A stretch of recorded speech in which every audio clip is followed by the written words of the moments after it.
Lord's balcony scene recreation Ganguly biopic దాదాపు first look అదిరిపోయిందిగా. భారత క్రికెట్ గమనాన్ని మార్చిన దీశాలి దూకుడుతనానికి మారుపేరైన మాజీ కెప్టెన్ సౌరవ్ గంగూలీ పుట్టినరోజు సందర్భంగా క్రీడా సినీ అభిమానులకు అదిరిపోయి కానుక అందింది.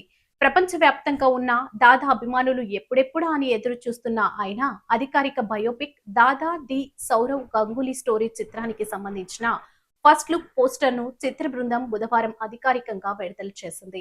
ఈ ప్రతిష్టాత్మక బయోపిక్ లో బాలీవుడ్ విలక్షణ నటుడు రాజ్ కుమార్ రావు టైటిల్ రోల్ పోషిస్తుండటం విశేషం. విడుదలైన ఫస్ట్ లుక్ పోస్టర్ లో రాజ్ కుమార్ రావు అచ్చుగుద్దినట్లు సౌరవ్ గంగూలీ లాగే ఒదిగిపోయి అందరినీ ఆశ్చర్యపరిచారు.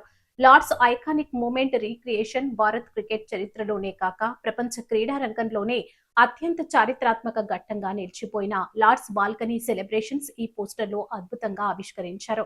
2002లో ఇంగ్లాండ్ గడ్డపై జరిగిన నాట్ వెస్ట్ ట్రోఫీ ఫైనల్లో భారత్ సాధించిన ఉత్కంఠభరిత విజయం తర్వాత లార్డ్స్ క్రికెట్ గ్రౌండ్ బాల్కనీలోని గంగూలీ తన జెర్సీని విప్పి గాల్లో ఊపుతూ చేసిన సందడి భారత్ క్రికెటర్లో సరికొత్త శకానికి ఆత్మవిశ్వాసానికి ప్రతీక. సరిగ్గా అదే ఐకానిక్ మూమెంట్ ను రాజ్ కుమార్ రావుపై సినిమాటిక్ రీక్రియేట్ చేసిన విధానం పోస్టర్ కి హైలైట్ గా నిలిచింది. ఈ లుక్ దాన్ని ప్రతిబింబిస్తుంది.